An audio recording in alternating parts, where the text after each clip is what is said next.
vision behind AISY and why Yanbu? Yeah, so we're really hoping to build an American style education for the entire community, both expats and also Saudi locals. So there are many companies who are interested in that American style education. Families coming from Europe or from Asia or from South America, but also Saudi locals, as I said. And so we want to provide to the community. There hasn't been an American style education there since 2019. And we were approached by the Royal Commission in order to create a school that provided that level of education. And so we're really excited about doing that. AISJ has a 74-year history in Jeddah, with amazing programs all the way from preschool through high school, advanced placement, inquiry-based learning. And so also, small founding cohort in which we'll be able to offer to the Yanbu community there. So, we're really excited about it. I know Yanbu brings in a lot of Americans that I know of because of their um, the Red Sea. They have the best around the world. So I can only imagine what the school system is going to do there. So I'm really excited for all the families that I know and my husband's company that are going to be moving down there and the kids that are going with them. So it's going to be great that they know they have an extension of the home here to move down with them. No, that's absolutely right. Of course, when companies go to recruit and attract people, they want to know that there's like a strong community sense there. Both, and a school also kind of centers the community for many people. So, and two, as you said, the Yembu is in a location in which many people go diving. It's a really wonderful place. It's excellent for families. So we're really excited to be opening it up. That's so great to hear.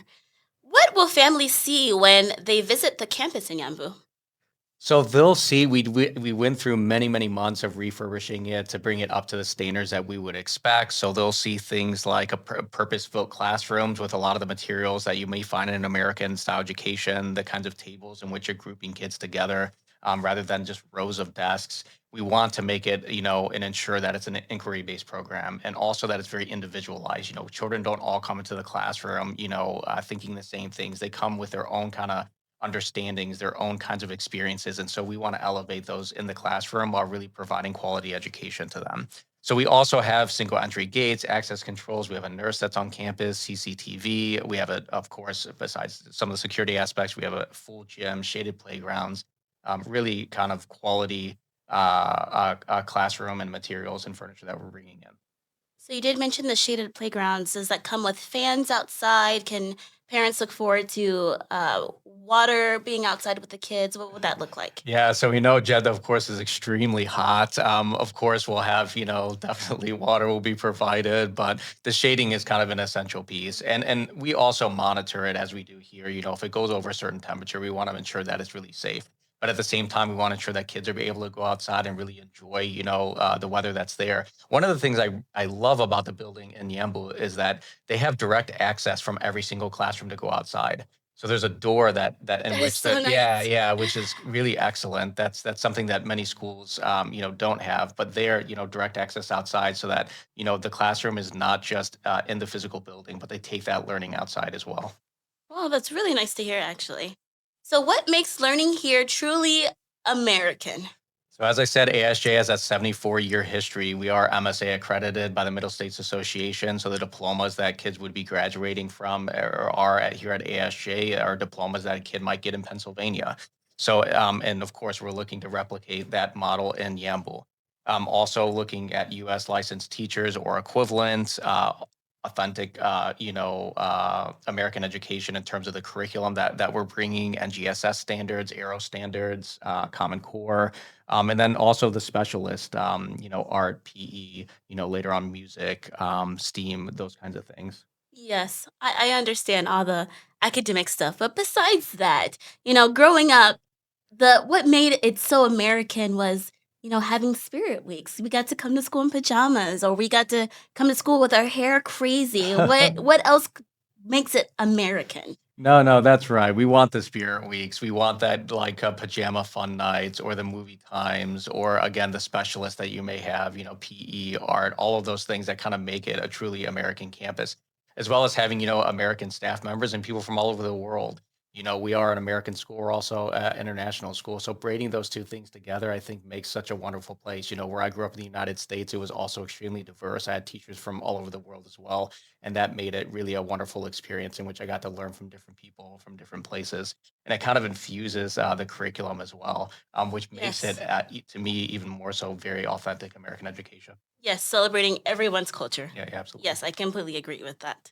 So, how does AASY prepare scholars for smooth transitions across scholars from grade 7 through 12? So currently, we're going to be offering PK3, so the 3-year-old by September 1st, all the way up to grade 6, and then later on we'll look to kind of add the grade 7 and 8 the following year, and then up through high school is what we're hoping to.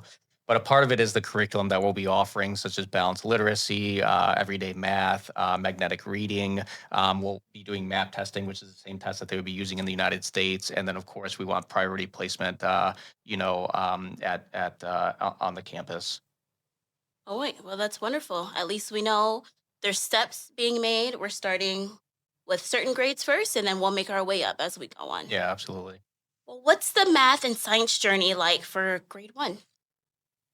So yeah, just to break it down, I guess to the granular, we do have NGSS standards, which are these science standards that coming from the United States, and so we'll be using those. We also have a lab that's going to be on campus, and we're refurbishing that.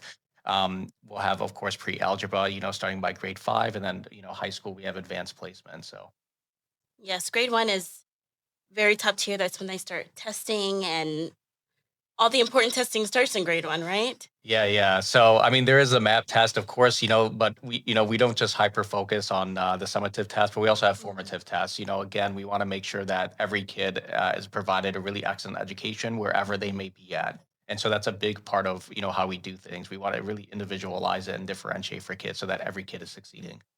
That's awesome. How do you support struggling readers? So that's a big one, right? We have a lot of small group reading sessions if they need it. So there could be pull in or pull out or push in services that are provided to them, and to ensure that they're really on level and that they're reading at a way that's helpful and functional for them as they move up to their grade levels.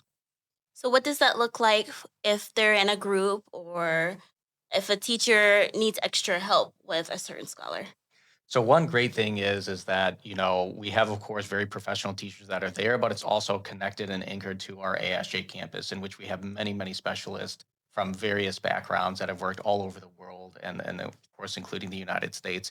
And so they're able to also provide some level of services and help to support students, if there's something outside of what the teacher may know. So there's a lot of support kind of all around in which we can provide, but again, very individualized. So if a kid might be reading at a bit lower level than grade 1, then we'll have teachers who will go in and again support them. That's awesome to hear that the teachers work as a team. Mhm. And how long do you challenge high achievers? So again, the similar way, I guess, whether they're, however they may need to be challenged, whether they need additional supports or whether they may be really accelerated, it's really about small groups or individualized supports depending on where they're at. And some of that, again, comes from that formative and summative assessment. So based off of that data, then we'll kind of take it to the next level and see what they may need. And it's good that we are encouraging the scholars to take them out of their comfort zone to show them where they are and Yeah, meeting them where they are. Yeah, exactly. A part of it actually is individualized goals. So, the scholar, like we may have goals for them, but also the scholar has goals for themselves about what they want to achieve as well. And so we work kind of in both partnership in that way. That's amazing.